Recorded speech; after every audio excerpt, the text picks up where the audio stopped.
Hi friends, இந்த வீடியோவில் நம்ம சூப்பரான ஒரு தகவல் பற்றி பார்க்க போகிறோம். அதாவது ஒரு சொத்து பத்திரத்தை ஆன்லைன் மூலமாக எப்படி அப்ளை பண்ணி டவுன்லோட் பண்ணுறது அப்படிங்கிற தகவல் தான் பார்க்க போகிறோம். கடந்த 18ஆம் தேதி ஒரு செய்தி வெளியிட்டிருந்தாங்க. அதாவது சார் பதிவாளர் அலுவலகங்களில் 1865ஆம் ஆண்டு முதல் பதிவு செய்யப்பட்ட 10 கோடி ஆவணங்களின் சான்றிதழ் நகலை பொதுமக்கள் இனி ஆன்லைன் மூலம் பெற முடியும். அதற்கான வசதியை நம்மளுடைய முதலமைச்சர் திரு மு.க. ஸ்டாலின் அவர்கள் திறந்து வச்சார். ஆன்லைன் மூலமாக 1865ஆவது வருஷத்துலேருந்து உதாரணத்துக்கு 1870ஆவது வருஷத்தில் ஒரு சொத்து பதிவு பண்ணியிருக்காங்கன்னா அந்த சொத்து பத்திரத்தை நீங்கள் ஆன்லைன் மூலமாக அப்ளை பண்ணி வாங்கிக்கலாம். சான்றிதழ் நகல் வாங்கிக்கலாம். அதற்கான வசதி இப்போ ஆன்லைன் மூலமாக கொண்டு வந்திருக்கிறாங்க. ஸோ அப்படி இருக்கப்போ இன்கேஸ் உங்களுடைய சொத்து ஒரு 1870 பதிவு பண்ணியிருக்காங்கன்னா அந்த சொத்து பத்திரத்தை எப்படி ஆன்லைன் மூலமாக நீங்கள் எடுக்கிறது அப்படிங்கிற தகவல் பார்க்கலாம். அது மட்டும் இல்லாமல் எந்தெந்த பத்திரம் மட்டும் எடுக்க முடியாது அப்படிங்கிறது இதில் தெளிவாக குறிப்பிடப்பட்டிருக்கும். அதையும் நான் உங்களுக்கு ஷேர் பண்ணிடுறேன். அதாவது உயில் ஆவணங்கள், ட்ரஸ்ட் ஆவணங்கள் இது மட்டும் பார்த்தீங்கன்னா நீங்கள் ஆன்லைன் மூலமாக டவுன்லோட் பண்ண முடியாது. உயில் ஆவணம் மற்றும் ட்ரஸ்ட் ஆவணம் ரெண்டுக்கும் சம்மந்தப்பட்ட சார் பதிவாளர் அலுவலகத்துக்கு நேரடியாக போயிட்டு தான் நீங்கள் அப்ளை பண்ணி வாங்கிக்கணும். அவங்க நேரடியாக உங்களுடைய ஃபேஸ் வச்சு தான் அவங்க கொடுப்பாங்க. ஐடி ப்ரூஃப்லாம் வாங்கிட்டு தான் கொடுப்பாங்க. மற்றபடி இருக்கக்கூடிய சொத்து பத்திரங்கள் எல்லாமே வில்லங்கச் சான்றிதழ்லேருந்து எல்லாமே பார்த்தீங்கன்னா நீங்கள் ஆன்லைன் மூலமாக 1865ஆவது வருஷத்துலேருந்து பெற முடியும். சரி, இது அப்ளை பண்ணணுன்னா எப்படி அப்ளை பண்ணுறது, எப்படி வாங்குறது, அதை பற்றி பார்க்கலாம். இதுக்கு இந்த டிஎன் ரெஜினெட் அப்படிங்கிற இந்த வெப்சைட் ஓப்பன் பண்ணிக்கோங்க. இந்த வெப்சைட்டுக்கான லிங்க் நான் டிஸ்கிரிப்ஷனில் கொடுத்துட்றேன். ஏற்கனவே இதில் நீங்கள் யூசர் ஐடி பாஸ்வேர்டெலாம் க்ரியேட் பண்ணி வச்சுருந்தீங்கன்னா டேரெக்டாக இந்த உள்நுழைவு அப்படிங்கிற இதில் போயிட்டு உங்களுடைய யூசர் ஐடி பாஸ்வேர்டெலாம் போட்டு லாகின் பண்ணுங்கள். இல்லை நான் இந்த வெப்சைட் இப்போ தான் ஓப்பன் பண்ணுறேன், என்கிட்ட யூசர் நேம் பாஸ்வேர்டெலாம் இல்லை அப்படின்னா இந்த இடத்துல பாருங்கள் பயனர் பதிவு அப்படின்னு இருக்கும். ஜஸ்ட் அந்த ஆப்ஷனை நீங்கள் கிளிக் பண்ணுங்கள். நெக்ஸ்ட் இந்த மாதிரி ஒரு பேஜ் ஓப்பன் ஆகும். இதில் குறிப்பு பார்த்துக்கோங்க. இப்போ இதில் யூசர் ஐடி பாஸ்வேர்டு நீங்கள் ஜென்ரேட் பண்ணதுக்கப்புறம் ஒரு வாரத்துக்குள்ளார எதுனா ஒரு டாக்குமெண்ட்ஸ் நீங்கள் அப்ளை பண்ணி டவுன்லோட் பண்ணிடணும். அப்படி இல்லை அப்படின்னா உங்களுக்கு ஆட்டோமேட்டிக்காக எக்ஸ்பைரி ஆயிரும். அல்லது ஒவ்வொரு 3 மாதத்துக்கு ஒரு தடவை நீங்கள் எதுனா பதிவுத்துறை சார்ந்த ஆவணங்களை நீங்கள் இதன் மூலமாக அப்ளை பண்ணி யூஸ் பண்ணணும். அப்போ தான் உங்களுக்கான யூசர் ஐடி பாஸ்வேர்டு அப்படின்னு நிலையாக இருக்கும். இல்லைன்னா எக்ஸ்பைரி ஆயிரும் அப்படின்னு சொல்லியிருக்காங்க.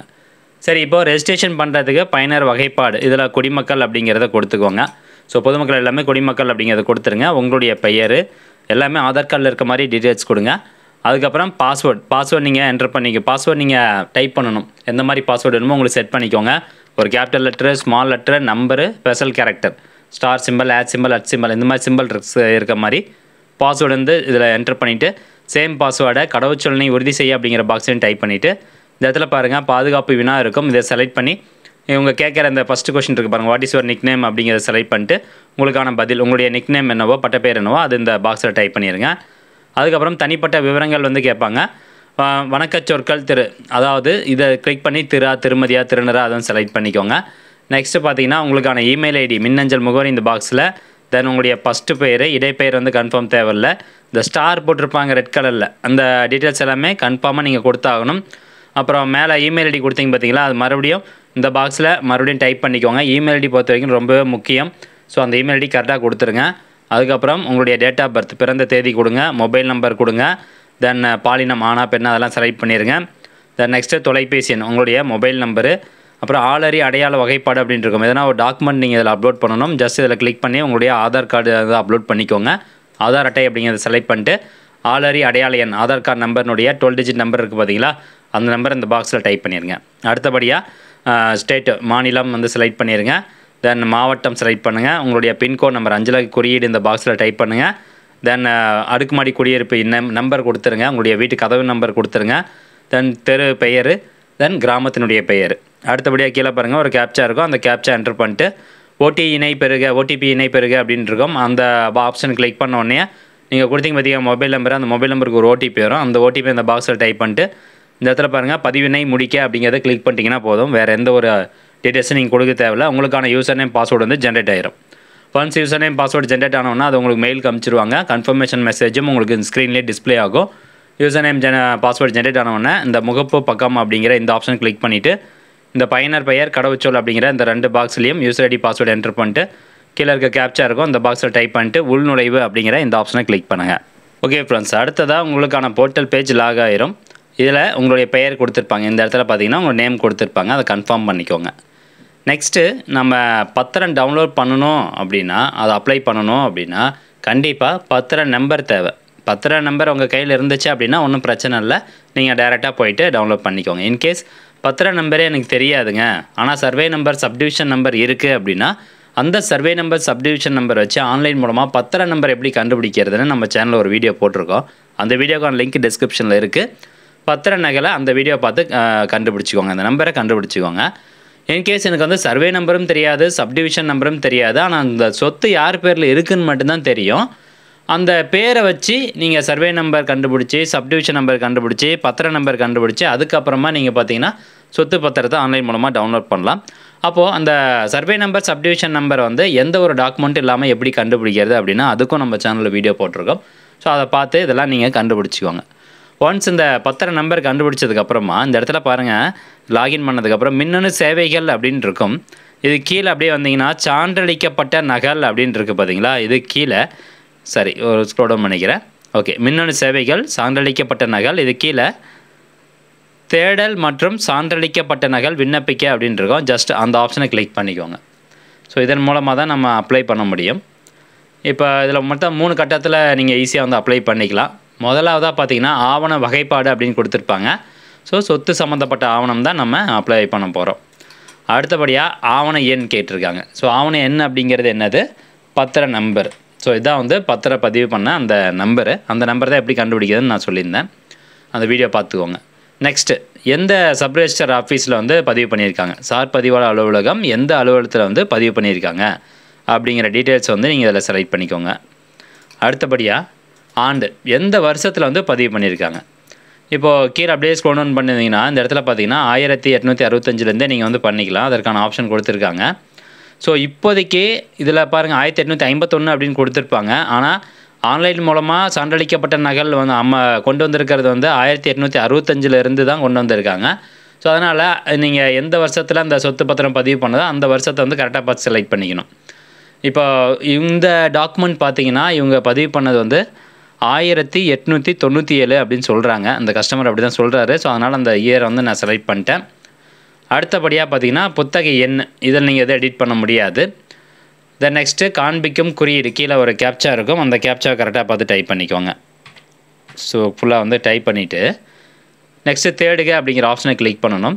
தரவு கிடைக்கும் காலத்திற்கு இங்கே சொடுக்கவும் அப்படின்னு கொடுத்துருப்பாங்க. இந்த ஆப்ஷனை கிளிக் பண்ணிங்கன்னா உங்களுக்கு இயர் கம்மியாக தான் இருக்கும். 2002, 1995 அதில் தான் டாக்குமெண்ட் இருக்கிற மாதிரி காமிச்சிருப்பாங்க.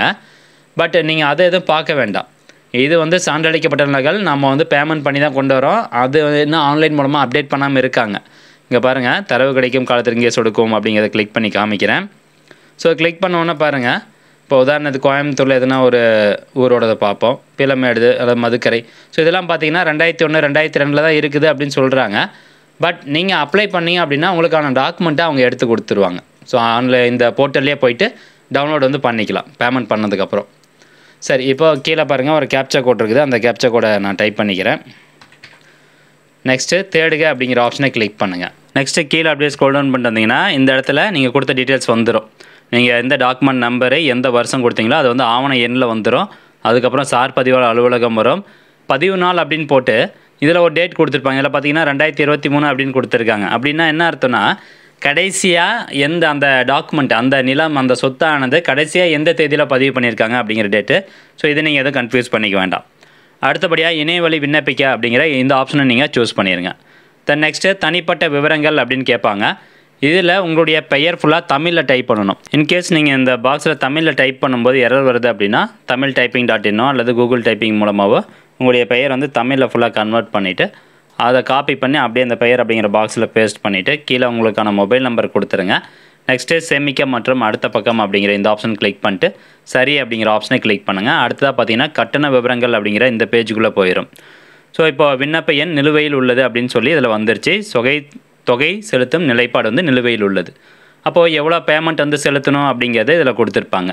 ஸோ இதில் மனு கட்டணம், தேடுதல் கட்டணம், நகல் கட்டணம், கணினி கட்டணம், முத்திரை தீர்வை, முத்திரை சட்டப்பிரிவு 41 படி எவ்வளோ கட்டணம், மொத்தமாக 251 ரூபா நீங்கள் ஆன்லைன் மூலமாக பே பண்ணலாம். இப்போ இதில் பேமெண்ட் பண்ணுறதுக்கு செலுத்துக அப்படிங்கிற இந்த ஆப்ஷனை நீங்கள் கிளிக் பண்ணிக்கோங்க. அடுத்தபடியாக பேமெண்ட் பண்ணுறதுக்கான ஆப்ஷன் வந்துடும். Net banking, debit card, UPI நிறைய ஆப்ஷன்ஸ் இருக்குது. எதன் மூலமாக வேணாலும் நீங்கள் பேமெண்ட் பண்ணிக்கலாம். ஸோ இதில் பார்த்தீங்கன்னா விண்ணப்பதாரர் பெயர் இங்கிலீஷில் என்ன இருக்குது, தென் நாடு, கதவு எண், தெரு மற்றும் மற்றவை இதெல்லாம் அட்ரஸ் இதெல்லாம் வேணும்னா நீங்கள் கொடுத்துக்கலாம், அப்படிலாம் விட்டுறலாம். ஸோ தொலைபேசி எண், கைபேசி எண் நீங்கள் ஏற்கனவே கொடுத்துட்டீங்க, அப்படியே இருக்கட்டும். ஸோ கட்டணம் வந்து எவ்வளோ அப்படிங்கிறது எல்லாமே இதில் வந்துருச்சு. இப்போ அதில் சமர்ப்பிக்க அப்படிங்கிற இந்த ஆப்ஷன் வந்து கொடுத்துக்கோங்க. அடுத்தபடியாக உங்களுக்கான அப்ளிகேஷன் நம்பர் வந்து ஜென்ரேட் ஆயிரும். இப்போ பேமெண்ட்டை வந்து இப்பயே செலுத்துறீங்களா அல்லது பின்னாடி செலுத்துறீங்களா, கொஞ்ச நேரம் கழிச்சு செலுத்துறீங்களா அப்படின்னு கேட்கும். பிறகு செலுத்துக, தற்போது செலுத்துக அப்படிங்கிற ஆப்ஷன் இருக்கும். தற்போது செலுத்துக அப்படிங்கிற ஆப்ஷனை கிளிக் பண்ணிவிட்டு நீங்கள் வந்து பேமெண்ட் பண்ணிக்கோங்க. அகைன் கீழே வந்தீங்கன்னா உங்களுக்கு இந்த மாதிரி கொடுத்துருக்காங்க பாருங்கள். இணைய வழியா அல்லது union bank of India, Punjab national வங்கி, bank of Baroda, IDBI bank, இந்த மாதிரி நிறைய ஆப்ஷன் கொடுத்துருப்பாங்க. இணையவழி வங்கி சேவை, பற்று அட்டை, கடன் அட்டை, யூபிஐ இதுக்கு எல்லாத்துக்கும் பார்த்தீங்கன்னா அந்த ரெண்டாவது ஆப்ஷன் செலக்ட் பண்ணிக்கோங்க. அதாவது யூபிஐ மூலமாக நீங்கள் பேமெண்ட் பண்ணுறீங்க அப்படின்னா ரெண்டாவது ஆப்ஷன் செலக்ட் பண்ணிவிட்டு தென் நெக்ஸ்ட்டு கீழே அப்படியே ஸ்க்ரோல் டவுன் பண்ணிட்டு வந்துடுங்க. இதை க்ளோஸ் கொடுத்துக்கோங்க. தென் நெக்ஸ்ட்டு சமர்ப்பிக்க அப்படிங்கிற இந்த ஆப்ஷன் கொடுத்துக்கோங்க. அடுத்தபடியாக இணையவழி மூலம் தாங்கள் உறுதியாக தொகையினை செலுத்த விரும்புகிறீர்களா அப்படின்னு கேட்கும். ஆம் அப்படிங்கிறத செலக்ட் பண்ணிக்கோங்க. நெக்ஸ்ட்டு ஒரு டிக்ளரேஷன் இருக்கும், அதை செலக்ட் பண்ணிட்டு சமர்ப்பிக்க அப்படிங்கிற ஆப்ஷன் செலக்ட் பண்ணுங்கள். இப்போ இதில் பார்த்தீங்கன்னா ட்ரான்சாக்ஷன் இஸ் பீயிங் ப்ராசஸ்ட், அதனால் வெயிட் பண்ணுங்கள். ஸோ எந்த ஒரு இதுவும் டக்குன்னு வந்து ரெஃப்ரெஷ் பண்ணிட வேண்டாம் அந்த வெப்சைட்டில். அப்படி ரெஃப்ரெஷ் பண்ணிங்கன்னா பேமெண்ட் பண்ணும்போது அக்கௌண்ட்லேருந்து பணம் போயிடும், பட் அவங்களுக்கு கிரெடிட் ஆகாது. ஸோ அதனால் பேஜ் வந்து ரெஃப்ரெஷ் பண்ணிடாதீங்க. நான் வந்து யூபிஐ ஆப்ஷன் மூலமாக பே பண்ணுறேன், அதனால் அந்த யூபிஐ அப்படிங்கிற ஆப்ஷனை செலக்ட் பண்ணிக்கிறேன். ஸோ ஸ்க்ரீன் தெரிஞ்சால் தான் தெரியும்னு நினைக்கிறேன். ஸோ யூபிஐ ஆப்ஷன் செலக்ட் பண்ணிட்டு நீங்கள் எவ்வளோ பேமெண்ட் பண்ணணுமோ இந்த QR கோட் அப்படிங்கிறத செலக்ட் பண்ணிவிட்டு நீங்கள் QR கோட் ஸ்கேன் பண்ணி கூட பேமெண்ட் பண்ணிக்கலாம். ஸோ நான் பேமெண்ட் பண்ணிவிட்டு அடுத்து என்ன ப்ராசஸ் அப்படிங்கிறத எக்ஸ்பிளைன் பண்ணுறேன். ஓகே ஃப்ரெண்ட்ஸ், இப்போ பார்த்தீங்கன்னா பேமெண்ட் பண்ணிவிட்டேன்.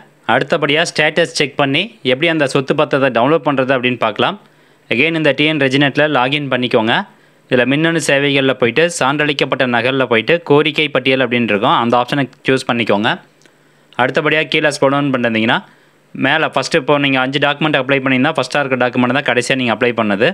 ஸோ ஃபஸ்ட்டு விண்ணப்ப எண் கொடுத்துருப்பாங்க, அப்புறம் பதிவு எண், ஆவண வகைப்பாடு, சொத்து ஆவணம், விண்ணப்ப நாள், எந்த டேட்டில் நீங்கள் அப்ளை பண்ணீங்க, தென் தொகை செலுத்தும் நிலைப்பாடு அப்படின்னு இருக்கும். இதில் நிலுவையில் உள்ளது அப்படின்னு இருந்ததுன்னா நீங்கள் என்ன பேமெண்ட் பண்ணல அப்படின்னு அர்த்தம். அதுவே பார்த்தீங்கன்னா செலுத்தப்பட்டது அப்படின்னு இருந்தால் நீங்கள் பேமெண்ட் பண்ணிட்டீங்க அப்படின்னு அர்த்தம். அடுத்தபடியாக நிகழ்நிலை விவரத்தை பொறுத்த வரைக்கும் ரிட்டன் டு சிட்டிசன் அப்படின்னு இருந்தால் உங்களுக்கு டாக்குமெண்ட் வந்து சக்ஸஸ்ஃபுல்லாக அவங்க எடுத்து வச்சிட்டாங்க. தென் கையொப்பமிட்ட ஆவணம் இது கீழே வந்து பார்த்தீங்கன்னா உங்களுக்கு பதிவிறக்குக அப்படின்னு இருக்கும். இதான் வந்து சான்றளிக்கப்பட்ட நகல். பதிவிறக்குக அப்படிங்கிறத கிளிக் பண்ணிங்கன்னா போதும், உங்களுக்கான சொத்து பத்திரம் வந்து டவுன்லோட் ஆகிரும். அதை எடுத்து நீங்கள் யூஸ் பண்ணிக்கலாம். ஸோ ஃப்ரெண்ட்ஸ், இவ்வளோ தான் வந்து ப்ராசஸ்ஸு. ஈஸியாக நீங்கள் வந்து ஆன்லைன் மூலமாக 1865 தற்போது வரைக்கும் இருக்கக்கூடிய சொத்து பத்திரத்தை அப்ளை பண்ணி வாங்கிக்கொள்ள முடியும். ஸோ இந்த ஆப்ஷன் வந்து இப்போ ஓப்பன் பண்ணிட்டாங்க. ஸோ முடிஞ்சவங்க நிறைய பேருக்கு ஷேர் பண்ணுங்கள். மீண்டும் அடுத்த ஒரு நல்ல பதிவில் சந்திக்கலாம். நன்றி, வணக்கம்.